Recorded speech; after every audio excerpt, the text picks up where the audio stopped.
Blog Talk Radio.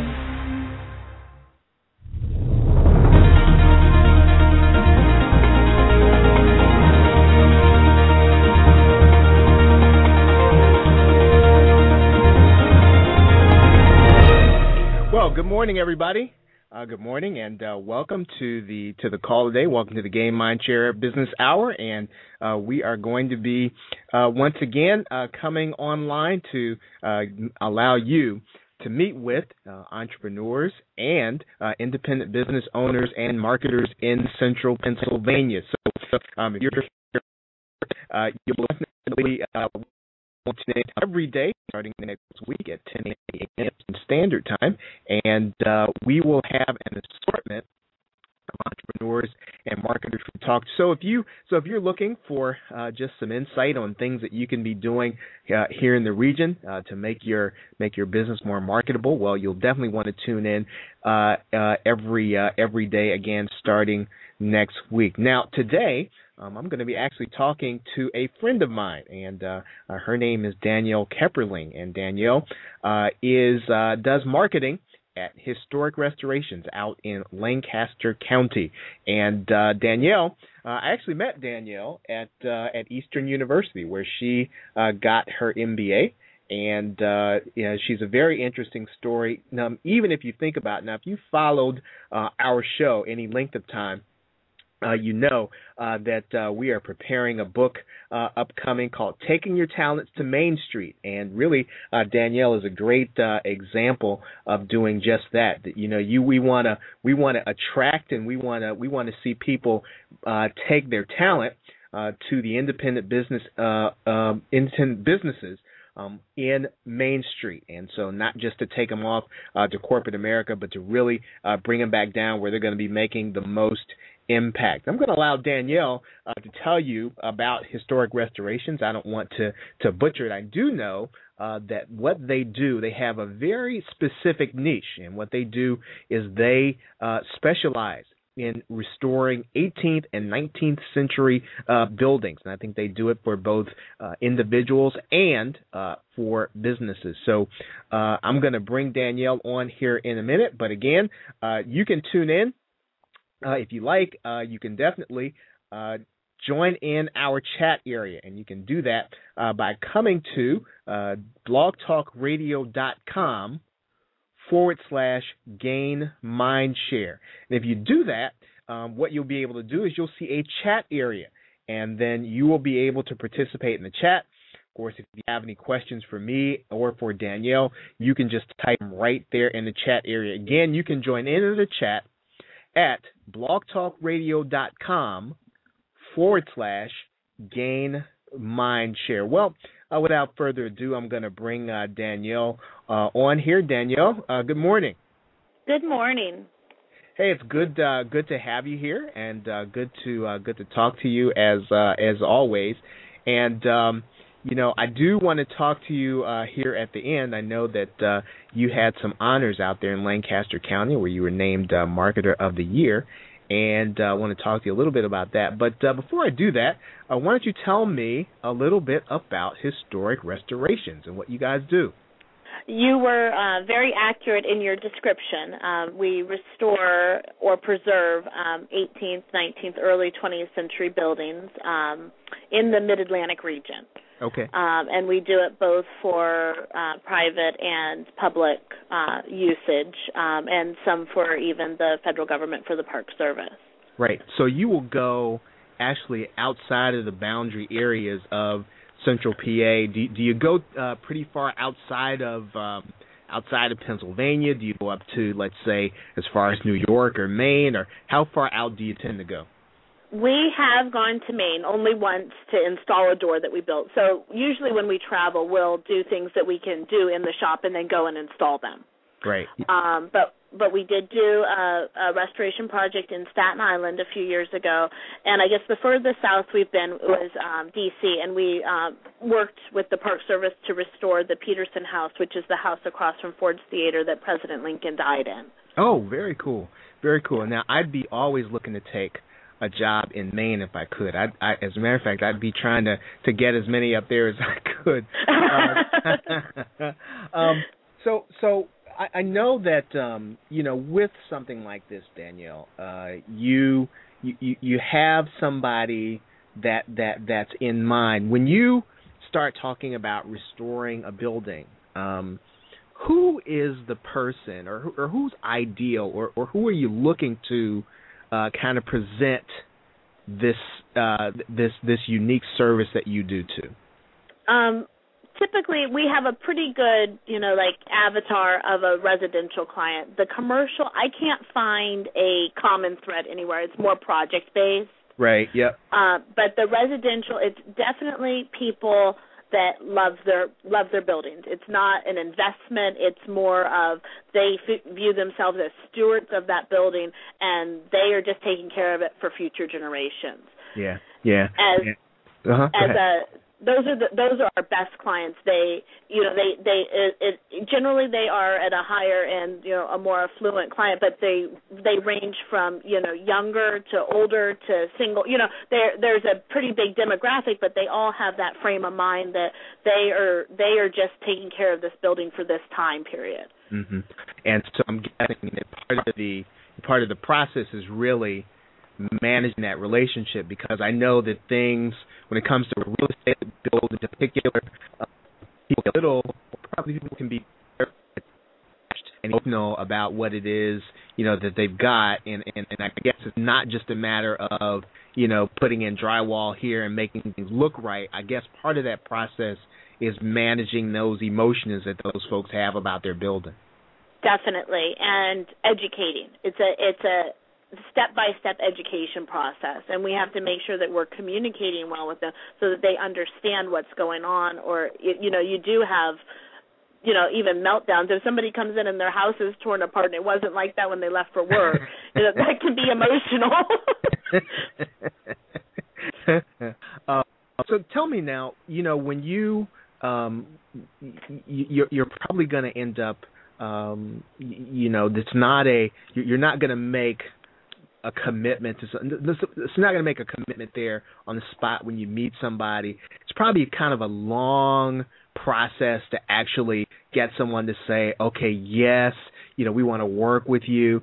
How do you manage that long sales cycle?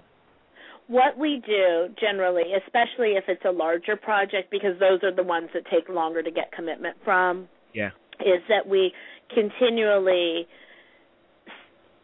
if we have them, if we there's two funnels, I guess.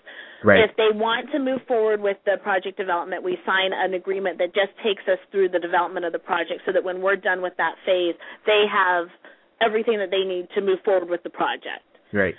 And we go through it that way. But if they're not ready to even make that commitment, then we put them on our Circle of Influence list, and they get at least a once-a-month contact from us, educating them about the services that we offer or anything preservation or restoration related, so that we are setting ourselves up as experts. And we have people that have been on that list for years, and then out of the blue they'll call and they're ready to move forward. Right. Yeah. So now I'm guessing that part of the process in managing the business really is you probably have to have a number of folks that you're kind of in contact with. You talked about, there are folks that you're in contact with, then they'll decide at the last minute. How do you do that? Are you doing that with, I know some, companies will use newsletters, some folks will use email. How are you managing that relationship with folks until they're actually ready to commit? We do both. We do newsletter and an electronic newsletter. And then sometimes if there's a special event or something like this March, we're going to do a historic-based home show. So then they'll get invitations to that also. So we'll do some direct mail, and we do a printed newsletter, but we also do an electronic version too. Right. Yeah. Go ahead. Uh-huh. Oh, I was just going to say, and that we do that. We actually were just talking about that this morning. We do that because some of our best clients aren't on the internet because of their demographics. Right. Yeah. And so we have to reach out to them where they are. I think that is so cool because the in my circle and the folks that I talk to, there's always this there's always an emphasis that, well, I think, I don't know why anyone, would spend money on a newsletter. Email is kind of, everybody's doing email. But then, I always appreciate personally, the companies that I buy from when I get a newsletter in the mail, and I'm all over the internet, and I got to think that that's got to make a difference. I think it does, and we were talking about that because there's a organization in Lancaster that I'm on their marketing committee, and they are talking about going to all electronic, and they have a pretty long newsletter that they do quarterly, and I just said to them last night, I don't know if I sit and read, a 10-page newsletter on my computer as much as I would if it came in the mail and I could sit down and open it up. I think that there is something there, and I don't think it works for everybody, but I do think that there's a segment of the population that they connect more with that extra effort. I think it does, and I think, the truth of the matter is when we get overwhelmed with emails, and especially commercial ones, we mean to catch up with them, and then we go to our inbox and we say, well, I've got 10 of them now, I'm just going to delete them and I'll just take the next one. And I think sometimes we get our message lost sometimes when we just rely solely on email and the electronic. I think that's really cool. What do you think what is your big takeaway now? If you had to scale down and really focus and say, this is what we've learned about marketing or about getting our message out. What do you think the biggest takeaway where you guys have been at Historic Restoration? I think in the past maybe 3 years, my two biggest lessons are, the difference between awareness and brand building, especially for a small business, and the direct response marketing where you can actually track what you're doing. Right. I am getting to the point where if I can't see a result, I'm not inclined to do it. Yeah. Because you can throw a lot of money out and build awareness, but you don't necessarily know if it's effective. Right. Yeah. If you can't tie a result to it. Exactly. And then the other thing is in our copy, focusing on the benefits for our client rather than just the features, rather than just what we do. Right. That's fantastic. Yeah. Now, in terms of your copy, what do you say, or what's the tie-in? And I'm thinking, again, you've probably got a more affluent client. You probably got somebody who, again, they don't necessarily have to have their building restored. So, right. How do you draw them in to saying, yes, I want to go ahead and have my building restored and being made right?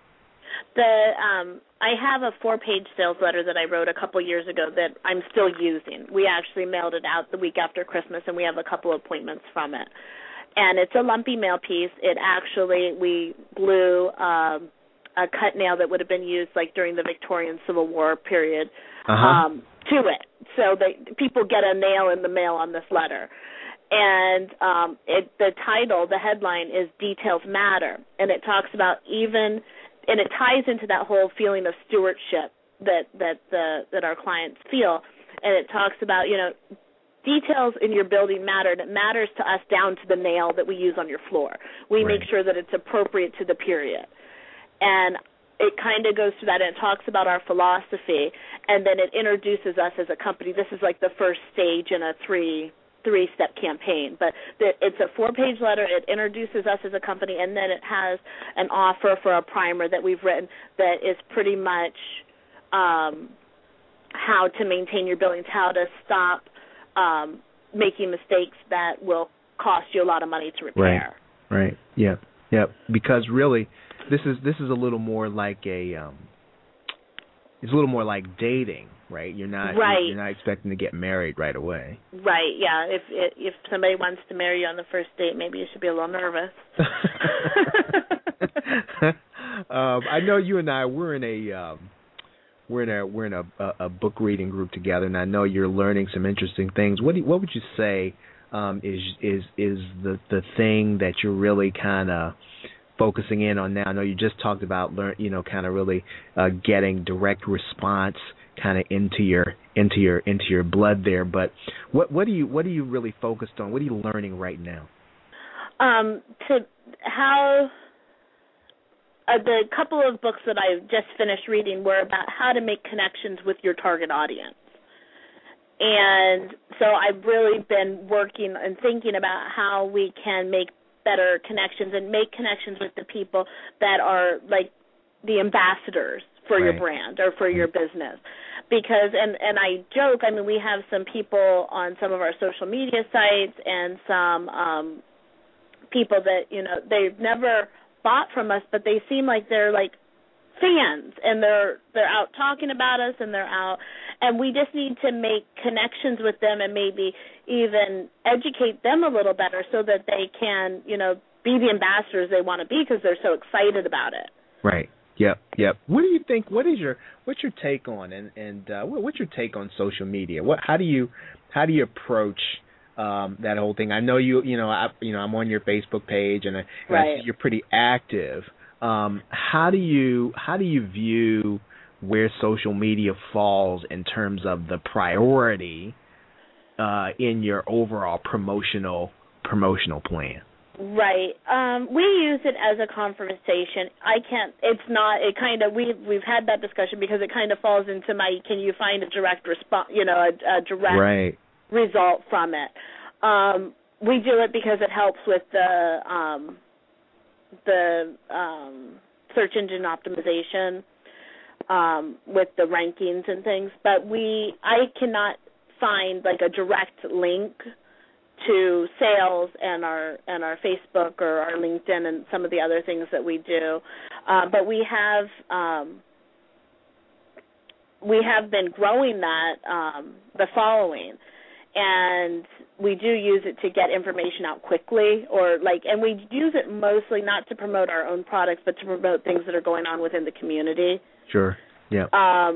And I don't know. I mean, I can look at our list, too, and tell you that the majority of the people on there are not. I think there's only maybe 2 or 3 clients on our list that have been actual clients. So I don't know if it's a demographic or if it's just the nature of social media. I'm still kind of studying that and trying to figure it out. Yeah, and it's interesting. Every person I talk to, I mean, to a person, and they're trying to make that same connection, I think, that you're trying to make, which is what's the path or what's the connection to my activity and what actually happens to turn a prospect into a buyer or into an eventual buyer. And even in the case where you've got someone, in your case where you're really just kind of looking for that initial contact, right? Social media is so indirect is what I hear you're saying. It is. So we use it as a platform and that's the core of everything that we do, to educate about restoration or about preservation, and we use that to educate rather than try to make a sale. Right. Yep. Where's in terms of the goals? I mean, and where you want to go. Where's historic restorations going in the future? We just got back from vacation, and we had a discussion with my parents because it's a family business. So my father started it, and actually I was the last one to come on. My husband actually was working for them before we were even married. And we were talking about where we are in our lives in our mid-30s and where they are in their lives in their mid-60s, and how if our goals can be the same. So we're kind of in a succession, talking about what we're going to do in our long-term goals and vision. I think that we all are committed to our core values, and we're just trying to figure out how we're going to make it work. Yep. I'm in the course of finishing up a book called taking your talents to Main Street. And I think you might have heard my initial comments, because I think you are kind of an interesting case where, you've actually gone out, you've got your MBA, and you could take that MBA and you could leverage it, for command a considerable salary and some other things. You've chose to reinvest yourself and that education into a family business, and at that, an independent family business in your local area. And I think that again, I mean, that's a bold choice, and I'm pretty sure that it's definitely something that again, it's just not a common choice, and it probably takes a little bit of care to try to figure out exactly how to make that happen in terms of your overall goals. Right, and there are some days that I wonder about my sanity, because I'm like, a regular paycheck would be nice, but I know that there's not any more security there either. So and we kind of balance that and talk about that. And we at our core, we are very passionate about what we do. So it's not just a job or just a business. We actually care, and we talk about on my wall. There's like basic truths for running a remodeling company, and one of them is that you can't fake concern about your clients or your employees, and we don't. We are and we probably turn some people off that way, but we are what we say we are, and we don't pretend to be something else. Yeah. No, that's cool. And as a family business, it's a lot easier. And I mean, I remember even sitting in some of my ethics classes and talking about people's ethical dilemmas at work. And I'm like, well, I guess that I'm just lucky because the people who taught me my values also, I work with them. Right. So it's not like they're going to ask me to do something that they wouldn't do. Right. Yeah. And that is one of the benefits of working within the family business. Yeah. How would you speak to that idea again of of taking kind of what you do and really you're building a career capital in a in a family business, and you've basically invested your education in something that you've been involved in before, and I'm sure that's a benefit to the business. Before I do that, I do want to have you talk a little bit about the business itself, and in that respect, I know you've talked about who the ideal client is, but there are probably going to be some folks who are listening to this, and there might even be someone who has a building, and it might be in that condition, and they might be looking to get it restored. Why would they, or what's the benefit of working with a company, like a small company like yours? Because I guess, one of the things is, you probably look to get, and you say, well, I'll just get, the biggest company out there, or the one that's considered to be the best, or the one that's considered to have the biggest name. But obviously, you've got this specialty. Right. What's that real benefit of working with you guys? Well, I think generally, just from our experience and working with others, because we do sometimes work as a subcontractor for bigger companies, and I would say that the benefit for working directly with us or having us work for you is that there is an accountability. I mean, you don't have to call in and get, talk to, sometimes one of the girls answers the phone, but you don't have to go through a bunch of people and just leave a bunch of voicemail and not get anybody calling you back. I mean, we even put our home phone numbers on our business cards, because if there is a problem, we want to know about it. Wow. Okay. And yeah, we do. I mean, because you're in somebody else's home, and they have to be able to reach out to you. Now, we do have two sets of business cards. We have the ones for the the residential and the ones for the commercial. And the Sure. ones with the residential have every way to get a hold of us, because if there is a problem in the off hours, we want to know about it. We want to be able to come and fix it. Right. And then we only focus on historic buildings. So the way the building industry changed after World War II is completely different than the way we build. And somebody that is not familiar with that will offer you solutions that might be either harmful to the building or just might not be the easy. There might be a much easier fix than total replacement. Mm-hmm. Mm-hmm. I know one of the things that that I like, and I know you all are doing, and I think the last time we talked about it, I know that you were in the development stage. How are you coming along with offering education as a product in and of itself? Meaning, someone can come to historic restorations and just kind of learn either about how to do it themselves or about the restoration process. Are you still doing any of that? We last year we did not do any of the hands-on classes, but we are doing some more like seminar type classes. Right. And also we've been talking about launching some information products this year. Mm-hmm. Which would be completely new to us. And we're also talking with one of the preservation groups here in Lancaster about more collaboration, because they really like the way we do education. So they would like us to work with them and help them make some seminars, co-branding, so that we can get their people in too and continue to educate the community. Right. No, that's fantastic. So what are you guys excited about these days? What are you working on that's exciting? We're at the home show that we're doing in March. We're going to launch two new kind of lines or products. So we're excited about that.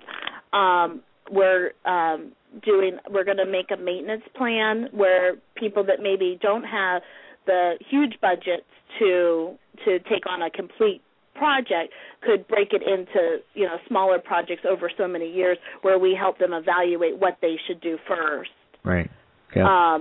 So that it becomes more affordable, but also we're helping to educate them as to what they need to do, so that they don't because if you let a maintenance problem go, that's when it gets really expensive. Right. Yep. Yeah. Now, I want to turn the corner here a little bit, Danielle, and I know that on a personal level, you were honored out there in Lancaster County as a Marketer of the Year. Tell us a little bit about that. I just kind of said that I was at a meeting at the Business and Entrepreneur Network meeting in November, and they were like, oh, they had a sign-up sheet on the table, would you want to present your marketing ideas or the marketing campaigns that you did in 2012 for the December meeting. And I was like, oh, we did some fun things, I'll fill it out. But I had no idea that I was going to win, and I won really against some people with some much larger budgets. One of the people there were 5 people in my category. One of the people had a $250,000 marketing budget. Wow. Yeah. And I was like, there's no way. And but I just presented some of the direct mail pieces and some of the other things that we had done this year for marketing, and the room voted, and I was voted, as Marketer of the Year. That's fantastic, and it really is though.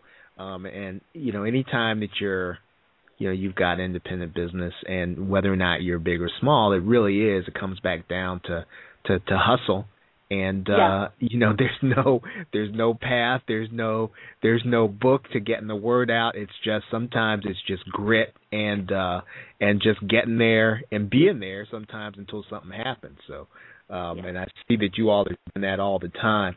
Danielle, so if somebody wants to they want to start having this conversation, what should they do? Where should they get a hold of you? We are on we have a website. It's historic-restorations.com.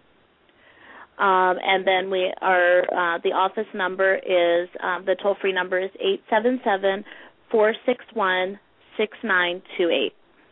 Great. Fantastic. So, again, historic-restorations.com. I know that they also have a Facebook page if you're on Facebook. We do.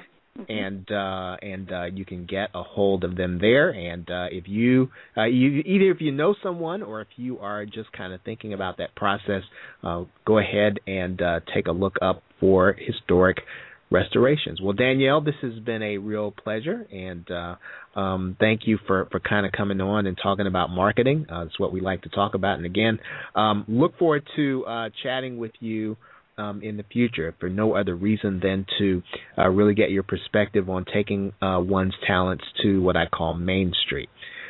So, Definitely. again, everybody, thank you very much for being here. And I want to thank, again, Danielle Kepperling of Historic Restorations. And, again, one more time, you can find them at historic-restorations.com. They restore 18th and 19th century buildings. And, again, a very specialized niche. Look them up if that's what you are looking to do. So with that, thank you very much, everybody. Look forward to seeing you. Please join us starting next week on Monday, every day at 10 a.m. Eastern Standard Time. And we'll be looking forward to having you here. Have a great day and a pleasant tomorrow.